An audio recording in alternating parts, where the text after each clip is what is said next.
They removed me from the group chat without saying a word. No explanation, no mistake, just gone.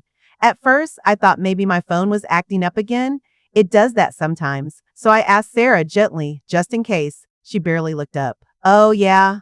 We're keeping it simpler this time, she said, like it was nothing. Simpler. I'd folded their laundry, watched their children grow. I gave up my house, my privacy, my peace. And now I was extra.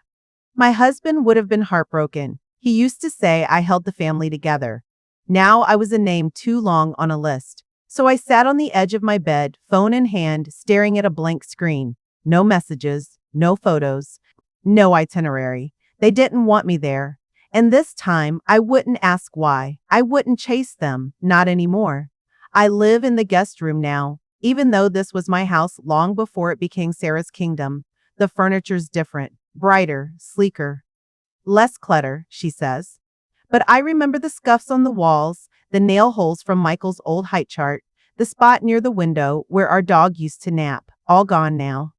Painted over. After my husband passed, Michael said it made sense for me to move in with them. He didn't want me alone, he said. He made it sound like love. Maybe in the beginning it was. I had a little place in the hills, quiet, modest. I liked it. But the plumbing was going, and my knees weren't what they used to be. Michael offered. Sarah agreed. And just like that, I packed up decades of memories and moved into a room that wasn't quite mine. It made sense on paper. But over time, little things shifted. It started with drawer space, then cabinet space. Then my coffee mugs disappeared. I had a favorite one, shipped on the handle, a faded sunflower on the front. Gone. Mom, we're just decluttering, Sarah said, smiling like she was doing me a favor. You don't need all these things, right? I nodded, like I always did. What could I say? I didn't want to be the kind of mother-in-law who made waves. I'd seen women like that, bitter, loud, holding on too tight. I didn't want to be resented. So I made myself small. Every morning I get up before the kids, boil water, set the table, toast for Emma, cereal for Josh. I knew their preferences better than their parents did. Emma liked her toast cut diagonally, not straight. Josh wanted 2 spoons, one for cereal, one for juice for some reason. Sarah would come down later, all put together, like motherhood was effortless. Thanks, Jessica, she'd say, not looking up from her phone. And that was that. Michael worked long hours. He rarely saw the little moments. He thought we were a happy, blended household. Sarah tells me you're doing great with the kids, he'd say, patting my hand at dinner. I'd smile, the way you do when you've run out of ways to say you're tired. But I'd feel it. That slow, hollow ache inside me. The kind you can't explain without sounding dramatic. Not sharp pain, just the dull absence of being seen. I tried to hold on to pieces of myself. I baked on weekends. My husband used to love my almond cake. Josh refused to try it. Emma wrinkled her nose. Sarah said, "Oh, they're just not used to things that aren't from a box." I didn't bake again for a while. One afternoon, I found a note taped to my door. "Can you watch the kids? Last minute brunch thing. Thanks." No signature, no question mark, just an assumption. Like I was staff. So I watched them. Of course I did. They were sweet, wild, exhausting, but I loved them. Still, something in me stung. I miss being someone they planned around, not just someone they leaned on. The first time they booked a trip without asking me, I brushed it off. "Oh, it's just a quick weekend at the lake," Theris said. No big deal. I stayed home and cleaned out the garage. The second time, I found out from a fridge magnet a Disneyland schedule. I hadn't even known they were gone until I woke up to an empty house. When I asked Michael, he said, "We figured it'd be too exhausting for you." Too exhausting? I was the one who had raised him through 2 jobs and a bad back, who had taken him to school every morning and made dinner every night. I didn't argue. I just said okay. Still, I stayed. I helped. I cooked. I drove Emma to piano and Josh to taekwondo. I knew the lunch codes at their school by heart. I remembered every allergy, every bedtime story. Even when I felt like furniture. Even when they only spoke to me when they needed a sitter. One night, I was coming down the hall when I heard Sarah whispering to Michael in the kitchen. She's just always there, like hovering. I know she means well, but it's suffocating. I stopped in my tracks. Michael didn't defend me. He just said, I know. I'll talk to her. He never did, so I got quieter. I stopped asking things twice. If dinner was late, I didn't offer to help. If plans were made, I didn't ask to come along. I waited for them to come to me. They rarely did. I remember one evening I suggested a movie night, just the family, something easy. Michael said, we'll see. Sarah smiled and said, maybe another time. But the next night, they had one without me. Emma told me they watched a cartoon I used to show Michael as a boy. I told Daddy you liked it, but he said you'd probably fall asleep. I cried that night, quietly in my room, not because they were cruel, they weren't, but because they had forgotten how to see me. I had become an afterthought. So when Sarah mentioned a family trip to Italy at dinner one night, I perked up. Oh, that sounds lovely, I said, my voice a little too eager. She smiled, polite, thin. We're still finalizing things. Michael didn't say a word, he just kept chewing. I knew then. I already wasn't part of it. Still, I waited. I thought maybe they were planning a surprise. Maybe they wanted to tell me once things were booked. Days passed. Then weeks. Nothing. Then one morning, I woke up to check the group chat, the one where we shared school updates, grocery lists, silly photos, gone. At first, I thought I'd accidentally left it. I asked Emma, and she shrugged. Later, I asked Sarah carefully, hey, I think I got logged out of the family chat. Is it still going? She barely looked up. Oh yeah, we're keeping it simpler this time. Simpler. I stood in the hallway after that, holding my phone, just staring at it. Like maybe a new message would come through. Like maybe someone would say it was a mistake. No one did. I cleaned the house top to bottom that day. Something in me needed to scrub the ache away. But it lingered. The understanding that I wasn't really part of them anymore. Not as a parent, not as a grandparent, not even as a guest. Just an extra. That night, Michael kissed me on the head and said, we're all going to need our passports soon. I didn't respond. I just nodded and turned away. A few days later, I found my old suitcase in the garage. Dusty. Pushed behind a stack of Christmas bins. I pulled it out, sat on a low stool, and stared at it. Memories of road trips, family reunions, cruises with my husband. We had always loved to travel. He'd say, you can't take the house with you, so take memories instead.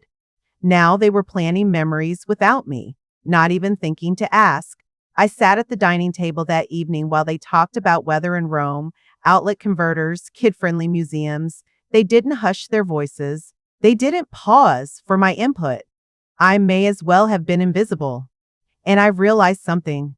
I didn't want to fight for a seat at the table anymore. If I had to beg to be part of the family, then maybe it wasn't my family anymore.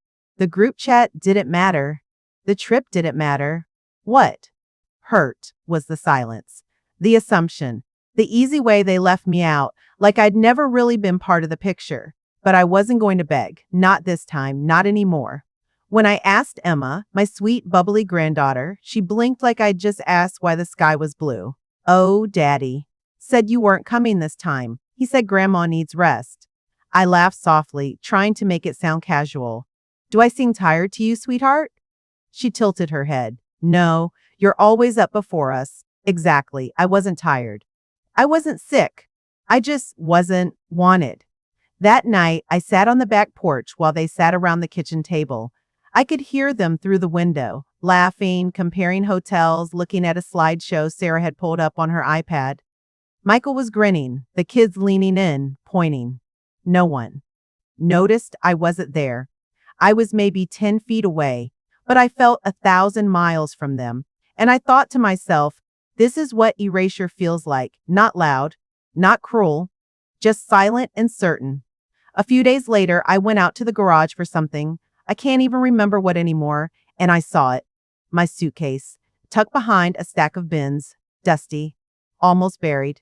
I hadn't used it since the funeral. That trip had been hard. I hadn't wanted to travel again, but I had, for them. Now, they'd made it clear I wouldn't need it. That same day, I found a sticky note on the fridge. Neat handwriting, pink ink. Sarah's. We'll leave meals in the freezer while we're gone. As if I were the help. as if my absence didn't matter, only my convenience to them. It stung, not in a dramatic movie scene kind of way, just in that quiet, ache in your stomach way. The kind you carry while folding laundry or chopping onions. It lingers. I wanted to scream. I really did. I wanted to walk into the living room and shout, "What have I done to deserve this? Why are you all so comfortable treating me like an old coat you keep around just in case?" But I didn't. Instead, I cleaned the freezer, wiped down the drawers, rearranged the casseroles they bought on sale. Everything had a label, a date, a plan, except me. That night, I sat on the edge of my bed, same spot, same posture I'd taken so many nights lately. The room felt smaller somehow. I could hear the hum of the dishwasher, laughter in the hallway, kids running past without stopping to say goodnight. My heart didn't hurt from anger, it hurt from clarity. I had given my life to people who couldn't even see me anymore. Not really. Not beyond what I could do for them. And that realization, it stripped something bare in me. The next morning, I opened my laptop, typed in flights to Rome, just to see, just to feel like I had choices, like the world hadn't shut its doors on me just because my family did. There it was, one flight leaving in 4 days, direct, one seat left in first class. I stared at it for a long time, then I clicked and clicked again, entered my card info, and booked it. Not out of spite, not for revenge, for me. For the woman I used to be before I started apologizing for existing. I didn't tell anyone, not because I wanted to be secretive, but because I didn't owe them an explanation. I packed light. My favorite linen dress, comfortable shoes, a sun hat I hadn't worn in years, and my locket. The silver one with my husband's picture inside, the one they always said made me look sentimental. I am sentimental. He would have understood. He would have said, "You don't have to stay where you're not loved, Jess." I arranged a ride to the airport, quietly. No big gestures, no theatrics, just a few clicks online, a confirmation email. Done. I left a note on the kitchen counter. Gone for a bit, take care of the kids. Mom, that was it. I didn't say where, didn't say why. The morning I left, the house was still asleep. I stood by the front door for a moment and looked back, one last time. Same worn rug, same chipped coat rack, same house that used to be mine, now filled with people who didn't know what it cost me to stay quiet. And then I left. At the airport, I felt strange, not scared, but unsteady, like my feet had forgotten how to move on my own. But then I got through security, sat at my gate, and waited. There was a family nearby, young kids, noisy, full of excitement. I smiled at their mother. She smiled back. That tiny gesture, it reminded me I was still a person in the world, not just someone's live-in babysitter. The flight boarded. I took my seat by the window, first class. I'd never flown it before. They brought me a warm towel, a glass of something sparkling, and for the first time in years, I felt something settle in me. Not comfort, not joy, just presence. I was here. I had done this for me. Somewhere over the Atlantic, I opened the locket and looked at his photo. I whispered, "You be proud of me." And I believed it. Halfway through the flight, my phone buzzed. It was a message from Michael. "Mom, where are you?" I stared at it for a long time, and then I put the phone back in my bag, not out of anger, but because I wasn't ready to be pulled back into their story. This moment, this chapter was mine. I landed in Rome in the early morning. The air was warm. The taxi driver spoke only a little English, but smiled kindly. I didn't have an itinerary. I didn't need one. I was in a city I'd always dreamed of seeing. And for once, I wasn't carrying anyone else's expectations. No diaper bags, no extra sunscreen, no backup snacks, just me. The first night, I sat at a small cafe tucked between two stone buildings. I ordered a bowl of pasta, a glass of wine. The waiter called me Signora and asked if I wanted dessert. I laughed, really laughed, and said yes. Why not? The next day, I walked for hours, got lost twice, didn't mind at all. I sent no updates, no photos, no proof of life, because for once, I didn't need permission to enjoy something.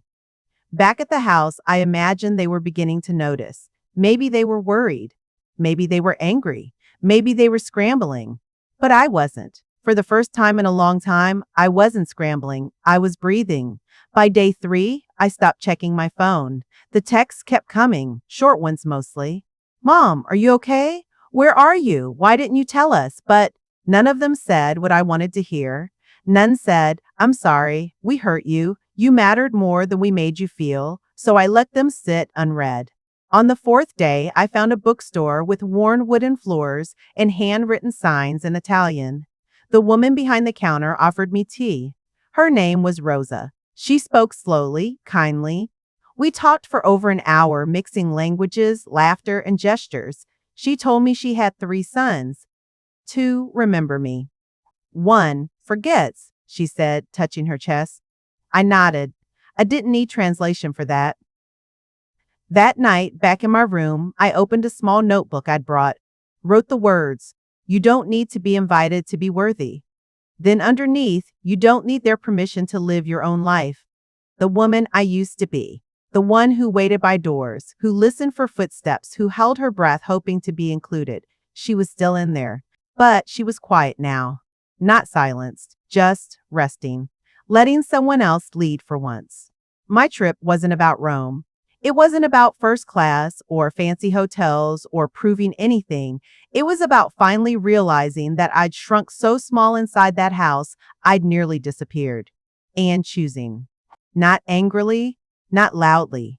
To stop shrinking. To breathe again. To taste again. To be again. Rome was quiet. Not the city that was vibrant, pulsing, a warm chaos of color and motion. But inside me, something finally stilled. I wasn't on a schedule. I didn't have to wait for someone to say, "Okay, now it's your turn." No one asked for juice. No one questioned if I'd moved the laundry. No one looked through me. I wasn't invisible here. At breakfast, I sat by a window, the sun spilling over my little table. The waiter, a young man with kind eyes, brought my cappuccino with a soft smile. He asked nothing of me. Expected nothing. And for the first time in a long while, I let myself eat slowly, really taste it. The coffee, the flakiness of a fresh cornetto, the breeze lifting my scarf just slightly. I watched people, lovers, tourists, a woman with her dog in a basket, and no one watched me back. Not in that cold, assessing way I'd grown used to. I was alone, but not lonely. There's a difference. On the 3rd day, my phone buzzed. A message from Michael. Are you okay? I stared at it for a long while. 3 words. No. Punctuation. No warmth. He hadn't written, "Where are you, Mom? We miss you. We're sorry." Just, "Are you okay?" And truthfully, I wasn't sure how to answer, so I didn't. Not to punish, but because I was thinking. That afternoon, I wandered without a plan, turning down narrow streets that twisted like stories I'd forgotten to finish. I ended up in a tiny bookshop tucked between a flower stand and a bakery. Inside, it smelled like old pages and lemon soap. The woman behind the counter looked older than me, silver hair and a long braid, thick glasses, and a cardigan that reminded me of the one I used to wear when Michael was small. She smiled when I entered, offered me tea without a word. We sat together, exchanging pieces of language we barely shared, gestures, laughs, nods. She told me she had 3 sons. 2 remember me.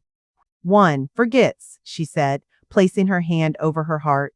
And in that small motion, that soft ache in her voice, I understood more than I could say. We didn't need words for some things. That evening, in my quiet little room, I opened my journal. I hadn't written in a long time. Not really. Not truthfully. But that night, the words came easy. You don't have to be invited to matter. You don't have to be visible to be valuable.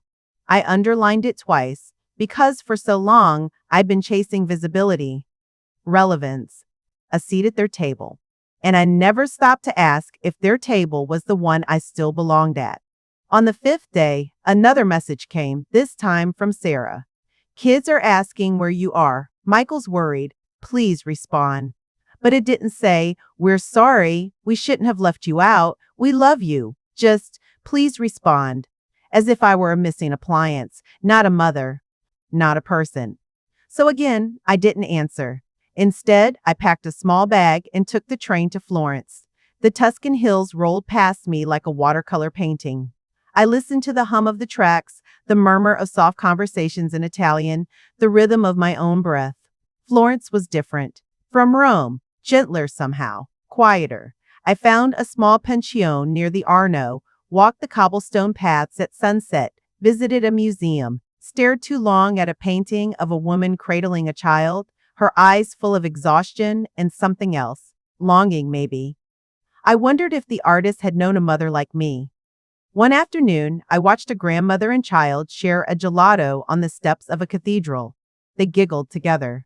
She wiped the child's nose. He hugged her suddenly, joyfully, like love was still simple. And for a second, I felt something sting behind my eyes. Not because I was jealous, but because I remembered when it used to be like that for me. When Michael ran into my arms without thinking. When he cried for me in the middle of the night. When my presence wasn't just tolerated, it was wanted. And now I was a placeholder, a background hum. But Florence helped me grieve that quietly, not with bitterness, with acceptance. I let the ache be real. I didn't fight it. One morning, I stood in a quiet church, lit a candle. For my husband, who always made me feel seen. For the version of me I buried in other people's needs. For the courage it takes to choose peace over resentment. I whispered a thank you to the empty space beside me, where I imagined his hand resting on mine. Then I left the church and bought myself a single rose. I didn't need anyone to give it to me. I deserve beauty, even if I was the only one who remembered it. Later that day, I wandered into a garden behind a museum. There were olive trees and terracotta pots and a little bench that felt like it had been waiting for me. I sat there for an hour, not doing anything, just being. And it struck me, maybe this was what life was offering me now. Not loud praise, not perfect reunions, but presence, stillness. After 2 weeks, I booked my return flight, first class again, not because I needed to prove anything, not because I wanted them to see photos and feel guilt, but because I finally believed I deserved comfort, not just usefulness, not just duty. I slept on the plane, deeply, without apology. I came home to a quiet house. They were still gone. A note on the table said, "Back Monday." I laughed. 2 weeks, and no one thought to ask where I'd gone in earnest. And that told me everything I needed to know. I unpacked. Slowly. Hung up my linen dress.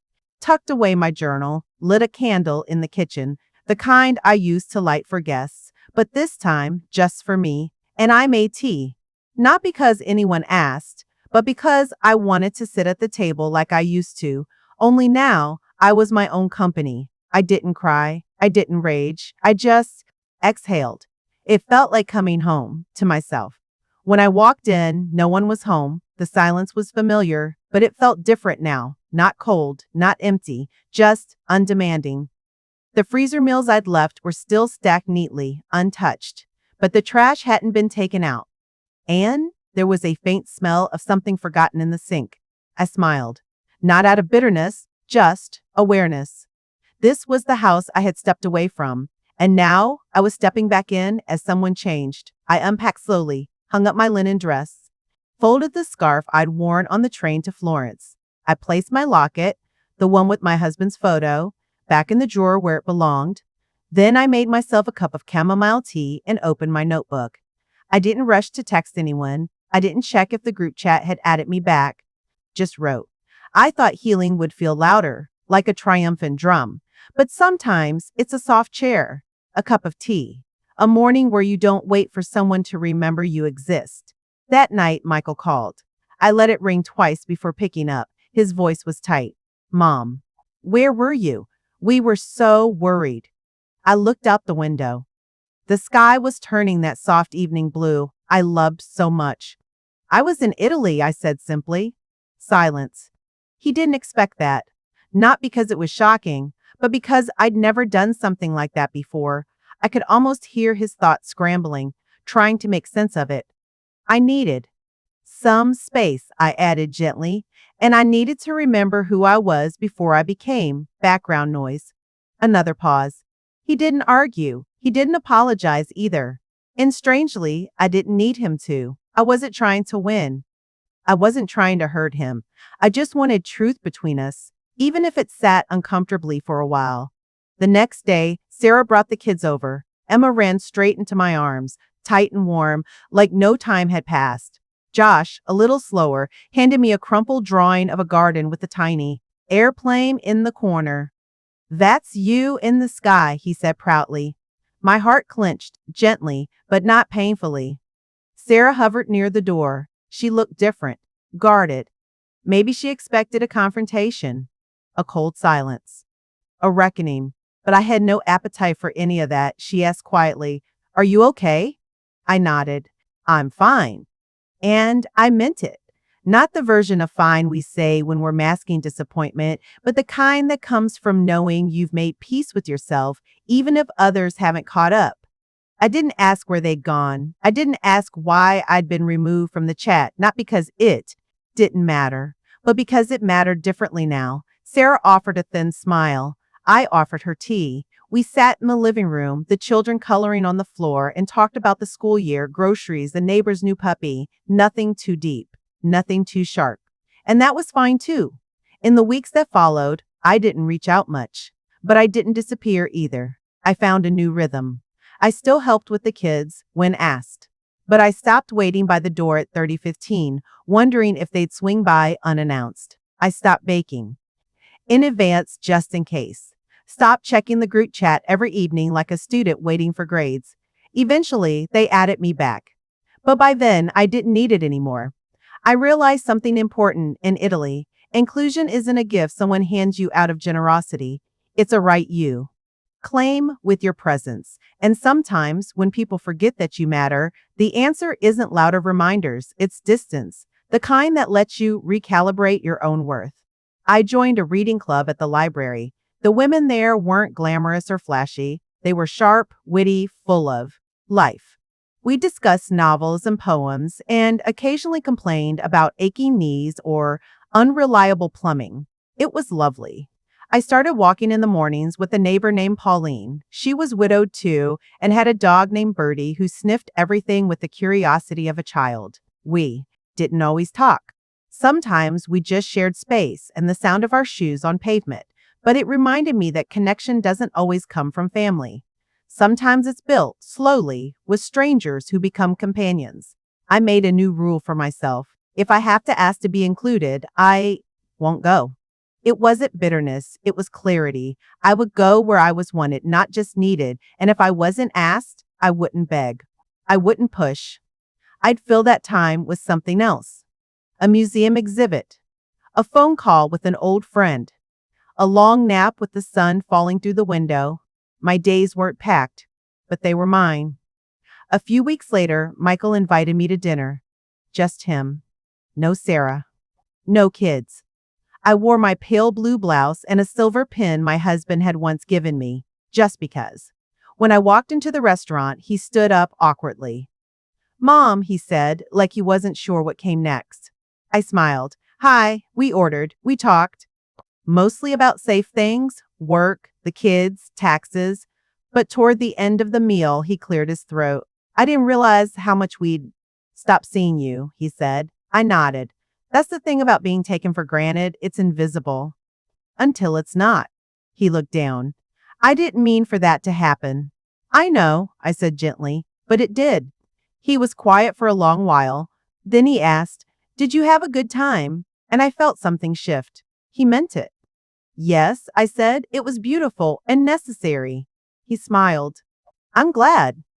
We walked out into the night together, a little awkwardly, but not coldly. He didn't fix everything in that one dinner, but he saw me again. That was enough. Over the next months, things settled, not into perfection, but into realness. Sarah softened. Michael became more present. The kids hugged more. I asked for help sometimes, and sometimes I said no. I was no longer just the family helper, the emergency babysitter, the background figure. I was, Jessica, still their mother, still their grandmother, but also someone in her own right. I took a solo trip again that fall, just to a nearby town, a bed and breakfast by the sea.